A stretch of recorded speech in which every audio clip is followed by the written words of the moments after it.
Há poucos instantes, o palácio estremeceu sob o peso de uma revelação que havia sido mantida em segredo por muito tempo. Num raro momento de união, o príncipe William e a princesa Anne deram um passo à frente. Não com pompa ou cerimônia, mas com expressões solenes e um fardo compartilhado. O mundo ficou boquiaberto ao vê-los confirmar a verdade sobre o estado de saúde do rei Charles. Mas isso não foi repentino. Os sinais sempre estiveram lá, cuidadosamente disfarçados, deliberadamente enterrados. Antes de nos aprofundarmos no que isso realmente significa para a família real, certifique-se de se inscrever para não perder nenhuma atualização. O anúncio caiu como um trovão. Não por ser alto, mas por quem o fez. William e Anne, o futuro da coroa e o guardião de sua memória. Duas figuras raramente unidas publicamente dessa forma. Agora, lado a lado, unidos pela urgência, e não pela tradição. Suas vozes eram controladas, mas o peso por trás de suas palavras era inegável. Não se tratava de uma atualização de rotina. Era uma admissão que o palácio resistira por tempo demais. Quase instantaneamente, a máquina midiática global entrou em ação. As manchetes se reescreviam em tempo real. Comentaristas repetiam a declaração inúmeras vezes, buscando significados ocultos entre pausas e frases. O que surpreendeu muitos não foi apenas o conteúdo da mensagem, mas o momento em que foi divulgada. Um minuto antes, a monarquia permanecia inalterada. No minuto seguinte, tudo parecia frágil, exposto, humano. De repente, as aparições passadas do rei Charles ganharam uma clareza perturbadora. Os silêncios prolongados, os sorrisos rígidos que se desfaziam rápido demais. A forma como os compromissos oficiais se tornaram mais curtos, mais controlados, mais roteirizados. O que antes parecia exaustão agora era interpretado como sinais de alerta que todos haviam sido treinados para ignorar, para justificar, para esquecer. Nos bastidores, pessoas próximas começaram a sussurrar o que há muito temiam dizer em voz alta. Que os deveres reais haviam sido discretamente encenados, que os horários eram alterados não por conveniência, mas por necessidade, que os assessores eram informados de que não, obrigados a jurar silêncio em sinal de lealdade. O palácio, outrora uma fortaleza da tradição, transformara-se numa câmara de contenção, concebida para proteger a coroa a todo o custo. A ausência de Catarina, antes justificada como uma questão de conveniência pessoal ou discrição estratégica, agora assumia um contexto muito mais sombrio. Ela não estava desaparecida. Estava reposicionada, preparando-se, planejando, permanecendo fora dos holofotes enquanto a base sob eles se fragilizava. Nada naquele momento era acidental. E então veio a constatação mais arrepiante de todas. Este anúncio não fazia parte de uma revelação planejada há muito tempo. Foi tudo muito precipitado, forçado por algo que o palácio já não conseguia controlar. Uma reviravolta, um declínio, um momento em que o silêncio se tornou mais perigoso do que a verdade. William e Anne não se apresentaram porque queriam. Apresentaram-se porque o tempo se esgotou. Mas o que levou a este momento dramático não foi um colapso repentino. Foi uma tempestade que se formava silenciosamente por trás dos muros dourados do palácio. Enquanto o mundo observava o rei Charles cumprir os seus deveres com um sorriso régio atrás dos portões do palácio, os sussurros de fadiga, confusão e visitas médicas urgentes tornavam-se cada vez mais altos. A monarquia tornou-se um palco de ilusão, com assessores lutando para suprimir a verdade até que nem eles próprios conseguiram contê-la. Tudo começou silenciosamente, quase imperceptivelmente. Reuniões informativas perdidas aqui e ali. Momentos de hesitação durante aparições que, de resto, eram ensaiadas. Uma frase repetida captada pelas câmeras. Um lapso de memória atribuído ao estresse. Mas aqueles mais próximos do rei sabiam que era mais do que apenas exaustão. Não foi um único evento que gerou preocupação. Era um padrão e estava se intensificando. Nos bastidores, a tensão crescia. Médicos encarregados tanto da cura quanto da discrição começaram a insistir em um afastamento temporário da vida pública. Seus relatórios eram clínicos, cautelosos, mas as implicações eram graves. Alertavam para o desgaste cognitivo, lapsos imprevisíveis e o risco de exposição pública. Mas seu conselho não foi acatado. Foi ignorado, ou pior, desconsiderado, porque o espetáculo tinha que continuar. A coroa não podia parecer frágil, mesmo que o homem que a usava estivesse começando a desmoronar. Camilla, ferozmente protetora da imagem de Charles, tornou-se supostamente a voz mais forte na defesa das aparências. Ela argumentou que recuar naquele momento provocaria rumores muito mais prejudiciais do que uma negação discreta.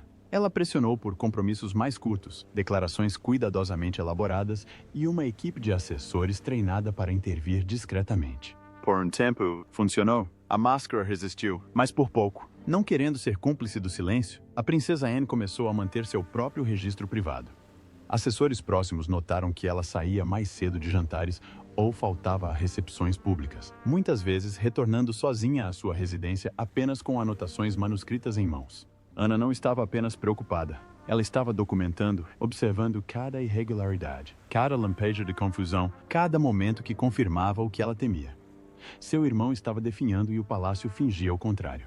Guilherme também começou a expressar preocupação, primeiro em sussurros, depois em súplicas cada vez mais frustradas aos conselheiros.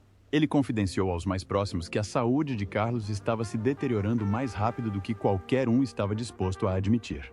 Mas sempre que ele tocava no assunto, era recebido com a mesma frieza e adiamento. Ainda não é a hora. Pediram-lhe paciência. Lembraram-lhe do legado, do diva, da imagem pública. Mas nada disso o confortava. Ele não estava apenas vendo seu pai mudar. Estava vendo uma máquina escolher o silêncio em vez da verdade. Um cronograma sombrio vinha se formando. Memorandos internos registravam reuniões reais perdidas, agendas incompletas e avaliações médicas improvisadas. Tudo oculto, tudo sob sigilo absoluto. Mas esses registros, que agora vêm à tona lentamente entre funcionários de confiança da realeza, pintavam um quadro muito mais sombrio do que qualquer declaração oficial jamais poderia. Eles mostravam que o declínio não era recente, simplesmente não era mais possível contê-lo. No entanto, em meio a esse silêncio cuidadosamente orquestrado, um encontro romperia completamente a represa, quando o príncipe William e a princesa Anne invadiram a sala de estar da rainha no final de uma noite. Não havia imprensa nem câmeras presentes, mas o que aconteceu dentro daquelas paredes quebraria o protocolo real. O herdeiro e a irmã leal não eram mais testemunhas silenciosas. Exigiam respostas e não sairiam sem elas. A frustração, o desamparo, as constantes esquivas vinham se acumulando há semanas. William, outrora conhecido por sua compostura, agora estava visivelmente tenso, atormentado pelo peso de saber a verdade, mas preso a séculos de dever e endurecido por décadas de serviço real. Havia chegado ao seu limite.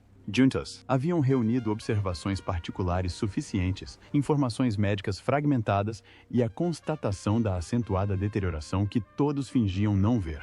Eles entraram na sala não como membros passivos de uma instituição secular, mas como filhos de um homem que se esvaía à vista de todos. A atmosfera lá dentro era gélida.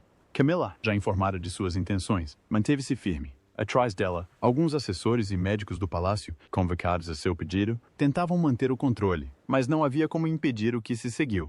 William confrontou a sala com a força de seu título, mas, mais do que isso, com a urgência de um filho.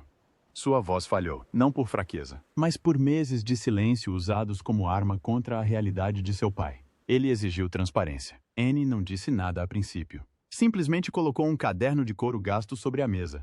Estava repleto de meses de anotações manuscritas, datas, mementos, observações, meticulosamente registradas, como um soldado rastreando uma guerra que ninguém mais reconhecia. As páginas não mentiam.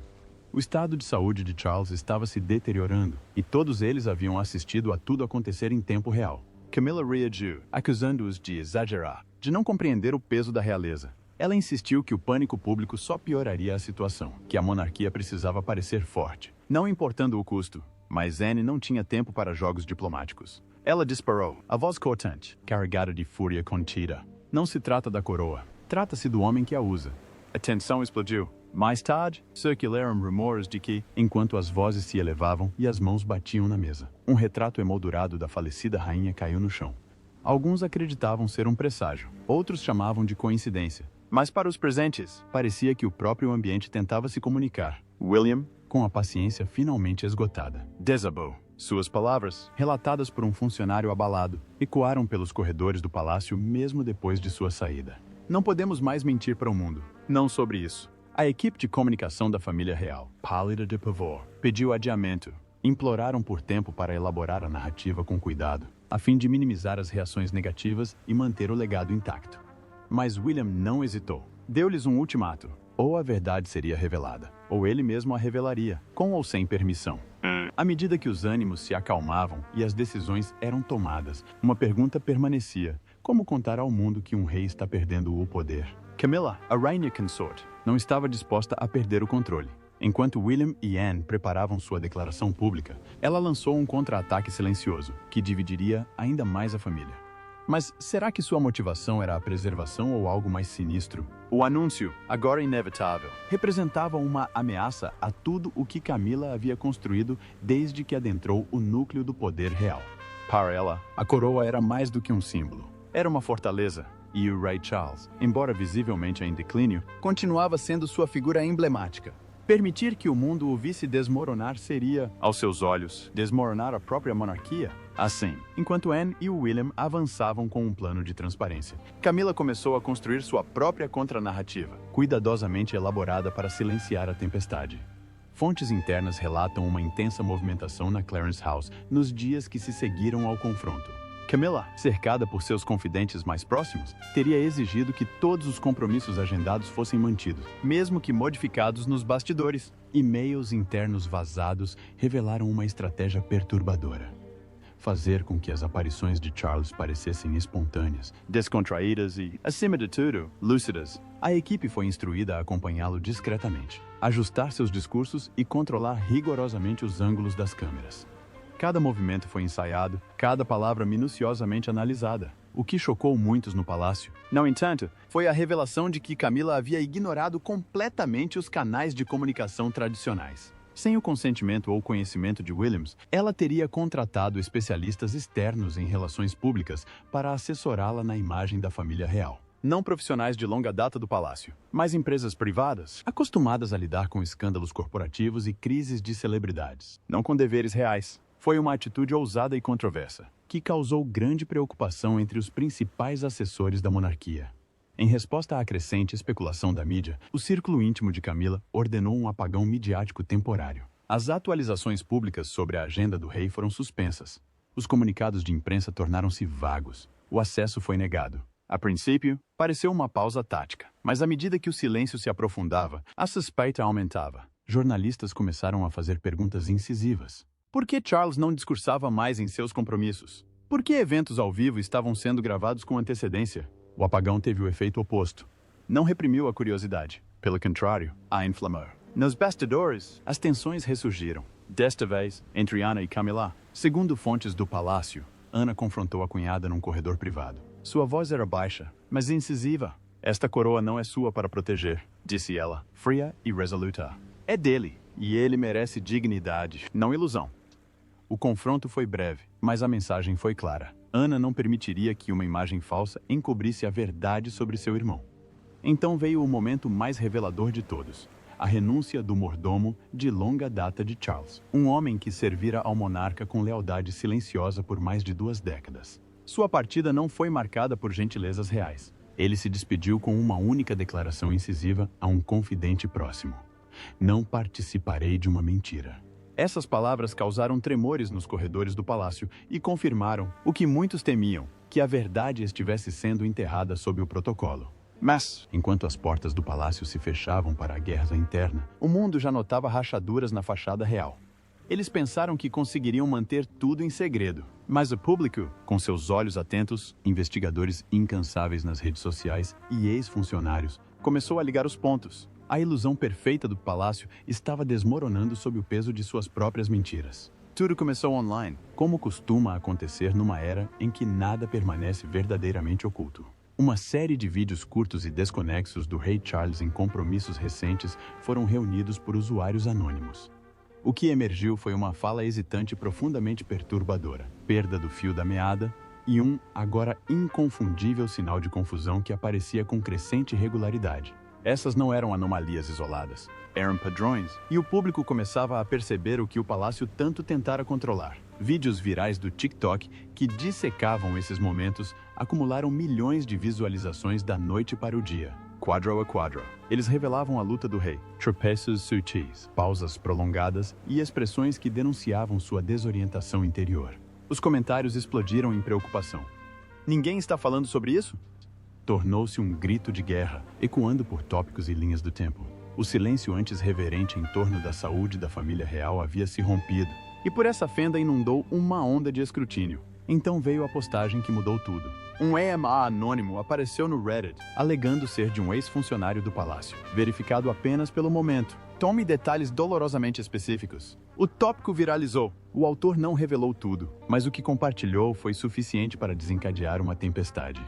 Horários irregulares, instruções da segurança para memorizar rotas de emergência médica e Charles sendo levado às pressas para consultas particulares sob nomes falsos. Capturas de tela foram apagadas. Mas a verdade, uma vez divulgada, não pode ser contida. Ao mesmo tempo, um artigo de opinião de um respeitado ex-médico da família real alimentou ainda mais os rumores. Sem citar nomes, ele insinuou que uma figura de destaque estava lutando contra uma doença neurodegenerativa cujos sintomas já eram aparentes há meses.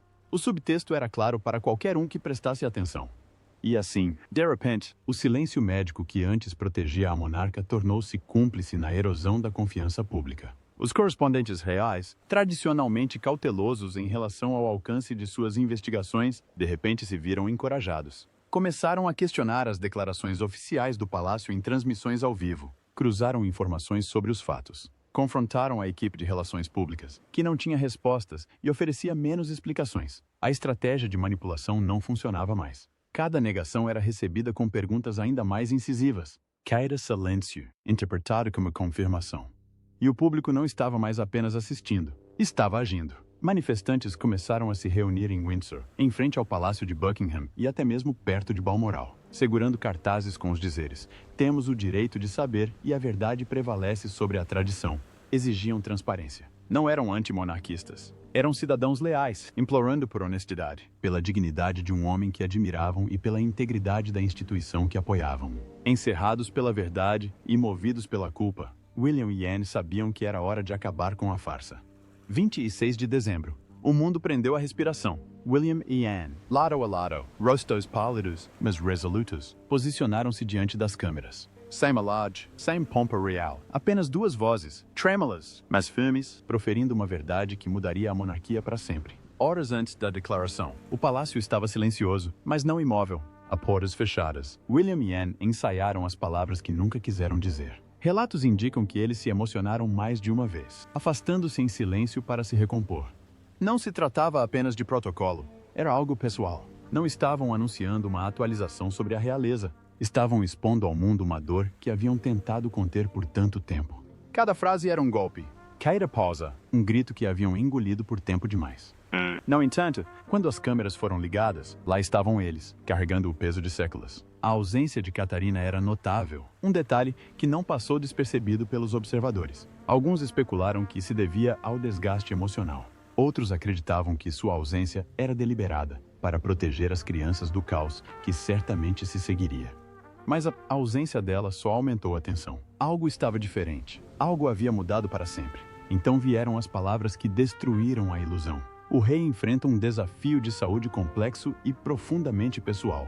Uma frase simples, mas que ressoava com uma finalidade devastadora. Não havia nome para a doença, nenhum diagnóstico específico, mas a mensagem era inconfundível. O rei não era mais a figura que o mundo conhecia, e a monarquia não era mais um reflexo de estabilidade. Agora era uma história de sobrevivência.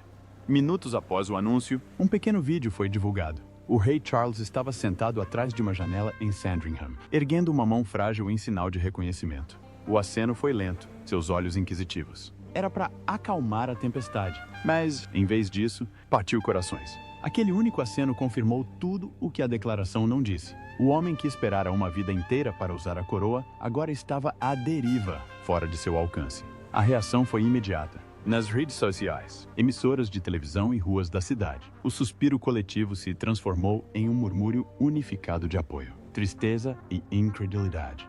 Multidões começaram a se formar em frente ao Palácio de Buckingham sem serem convocadas. Homenagens florais apareceram em menos de uma hora. Mensagens escritas em tinta e com pesar diziam: "Estamos com vocês." O público não lamentou apenas a condição de um rei. Lamentou o silêncio do qual, sem saber, havia sido cúmplice. E então, num gesto que rompeu com todas as regras da tradição, a bandeira no Palácio de Buckingham foi hasteada a meio mastro, não pela morte, mas pela verdade.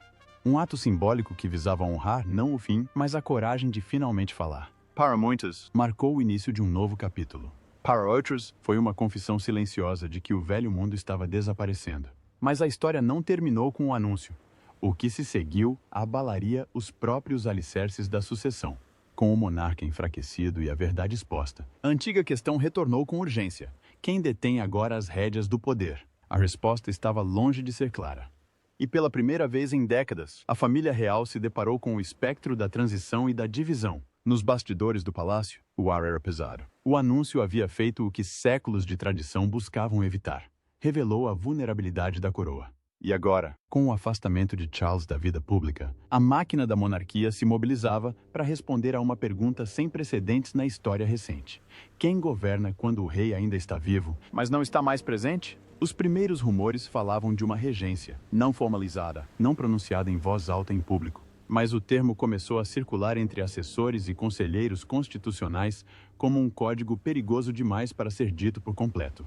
Uma transferência temporária de autoridade realizada em silêncio, mas carregada de consequências. Era uma medida que poucos desejavam, mas que muitos acreditavam já estar em curso na prática. Mesmo que não oficialmente, Guilherme, apesar de todo o seu senso de dever, hesitou. Não por medo, mas por reverência. Segundo um conselheiro sênior, ele disse, enquanto ele estiver respirando: "Não, ele ainda é o rei. Não vou substituí-lo." Essas palavras, embora nobres, deixaram o palácio em um limbo.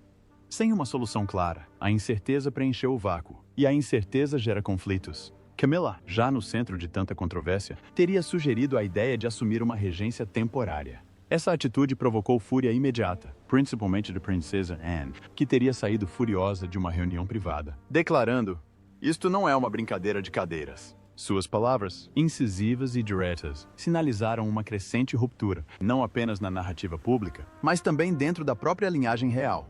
Em meio à tensão, uma figura mais discreta começou a emergir. O Príncipe Edward, há muito respeitado, mas raramente envolvido em polêmicas políticas, apresentou-se como mediador não oficial. Sua presença serena representou um alívio temporário para o crescente conflito interno. Mas nem mesmo seus esforços conseguiram conter a onda crescente de debates jurídicos e políticos. Nos bastidores, especialistas em direito constitucional começaram a desenterrar uma cláusula pouco conhecida, inserida em uma reforma parlamentar de décadas atrás.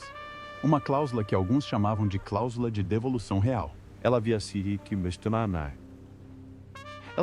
redigida para uma época diferente, mas sua linguagem poderia ser invocada. Permitir uma regência coletiva liderada por um painel de membros da realeza e funcionários do governo. Uma salvaguarda que nunca deveria ter sido usada, mas que de repente se tornou muito real. As reuniões entre o primeiro-ministro e membros importantes do conselho privado tornaram-se mais frequentes.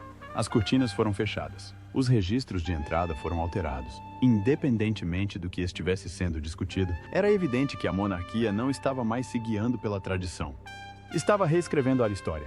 Pela primeira vez desde a coroação da Rainha Elizabeth, a coroa britânica se encontrava numa encruzilhada, seu próximo capítulo indefinido, seu poder oscilando como areia sob pedras cerimoniais. Mas, à sombra da sucessão, outra força emergiu, uma que esperara em silêncio por tempo demais. Enquanto o mundo lamentava e especulava, uma ligação telefônica particular através do Atlântico reacendeu a tensão na família real. O príncipe Harry, afastado, mas ainda com laços de sangue, tentou contato, apenas para se deparar com uma resolução gélida, e o que descobriu o mergulharia numa nova crise de lealdade. A ligação chegou tarde da noite, sem aviso prévio, mais urgente. Não para William, que talvez tivesse desligado sem dizer uma palavra, mas para Anne, a única irmã que restava, com uma ponte ainda de pé, por mais desgastada que fosse. Quando ela atendeu, sem fingimento, sem amenizar a verdade, Harry perguntou: "Quão grave é?" E Anne, sem cerimônia, desferiu o golpe. "Ele não me reconhece mais." A linha ficou em silêncio. Não havia mais títulos reais entre eles, apenas uma irmã e um filho, sofrendo em lados opostos do mundo. O que se seguiu, segundo uma fonte próxima, foi Harry desmoronando completamente. Não o Duque de Sussex sereno, visto em entrevistas pomposas, mas um homem desprovido de raiva e política. Ele teria sussurrado entre soluços: "Eu deveria ter voltado para casa antes." A culpa pesava sobre os anos de distância, as batalhas públicas e a teimosa esperança de que sempre haveria mais tempo. Mas o tempo havia se esgotado. E agora a reconciliação teria um preço que ele não esperava pagar. Meghan, sempre a estrategista, pediu cautela. Os tabloides, já à espreita como abutres, interpretaram a ligação como uma jogada publicitária calculada. As manchetes a pintaram como uma tentativa desesperada de retornar ao seio da família real. Comentaristas a chamaram de uma mudança de estratégia de relações públicas. Mas aqueles mais próximos de Harry viam algo diferente. Um homem dividido entre passado e presente, lealdade e dor, arrependimento e realidade. Ele não estava buscando uma coroa, ele estava buscando um desfecho. William, no entanto, permaneceu impassível. Ao ser informado da ligação, ele teria se recusado a participar. Só quando certas verdades forem confessadas, disse friamente a seus conselheiros: Essas verdades, embora nunca definidas publicamente, ecoavam as profundas fraturas que permaneciam sem solução. As alegações, as entrevistas, as acusações que pintavam a família como vilã na história de Harry. Para William, o perdão ainda estava fora de alcance. O público assistiu ao desenrolar do drama em tempo real, e com ele surgiu uma nova divisão. Alguns simpatizaram profundamente com Harry, descrevendo sua dor como genuína e sincera. Outros apoiaram firmemente William, elogiando sua disciplina e defesa da dignidade real. As redes sociais se transformaram em um campo de batalha de lealdade e emoção. Sem um vencedor claro, apenas mágoa, mas em meio ao alvoroço, o palácio permaneceu em silêncio. Nenhum comentário, nenhuma confirmação, apenas silêncio. Um silêncio que, para Harry, dizia tudo. E enquanto Charles continuava a se afastar do trono que tanto esperou para ocupar, a família que o cercava parecia mais distante do que nunca.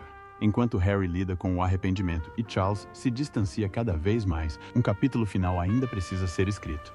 Pouco antes de a névoa de sua condição se tornar permanente, o rei Charles deixou para trás algo inesperado. Uma carta manuscrita, selada com cera real, endereçada a 3 pessoas. Seu conteúdo jamais seria lido em voz alta, mas aqueles que a viram afirmam que mudou tudo. A carta chegou discretamente, entregue nas mãos de 3 figuras cujas vidas estiveram ligadas a Charles de maneiras profundamente diferentes.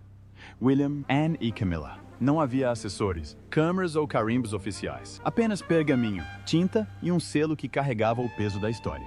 Seu conteúdo, conhecido apenas por eles, quebrou o silêncio que havia coberto o palácio por semanas. E embora o mundo jamais viesse a ouvir suas palavras exatas, seus ecos logo se fizeram sentir em decisões, desaparecimentos e no silencioso desmoronamento de papéis há muito estabelecidos. William, o herdeiro agora alçado a um trono que jamais almejara herdar tão cedo, foi o primeiro a agir. Embora tenha dito pouco, fontes próximas ao círculo íntimo revelaram que ele começou a esboçar uma visão para o que chamava de monarquia adaptativa. Uma que não fingiria ser intocável, mas que, ao contrário, evoluiria com honestidade e humildade. Foi uma decisão ousada, arriscada. Alguns até a consideraram radical. Mas, na visão de William, era a única maneira de honrar o legado de seu pai, rompendo com o próprio molde que o havia confinado. Anne, a irmã que nunca deixara de observar, registrar e proteger, fez uma escolha diferente. Dias após receber a carta, anunciou discretamente seu afastamento das funções reais de linha de frente. Sem renúncia formal, sem grande despedida, apenas um recuo lento e deliberado. Fontes do palácio sussurravam que o peso emocional finalmente a havia atingido. Com a memória do irmão se esvaindo, ela não via mais espaço para espetáculos, apenas para o luto. A reação de Camilla, por outro lado, permaneceu envolta em especulação. Alguns dizem que ela foi vista andando de um lado para o outro pelos corredores da Clarence House no meio da noite. Outros afirmam que ela ficou quase um dia sem falar. Mas o relato mais perturbador veio de uma governanta sênior que disse ter visto Camilla em sua sala de estar particular, jogando papéis, cartas, memorandos e rascunhos nas chamas da lareira. Nenhuma explicação, apenas cinzas onde antes existia estratégia. Se foi culpa, desafio ou uma purificação simbólica. Ninguém podia afirmar com certeza. E durante todo esse tempo, Charles permaneceu fisicamente presente. Embora à deriva, o último avistamento público do rei ocorreu uma semana depois. Capturado discretamente à distância, ele estava sentado sozinho nos jardins reais, envolto em pesada lã, contemplando a neve que caía. Sem guardas, sem cerimônia, apenas silêncio. Um homem cercado por um legado, mas intocado por ele. Essa imagem, borrada e frágil, foi talvez o retrato mais fiel já feito dele. E assim termina o capítulo. Não com um decreto real, mas com um sussurro, uma ruptura e uma família numa encruzilhada. Obrigado por assistir. Não se esqueça de curtir e se inscrever. E nos vemos no próximo vídeo.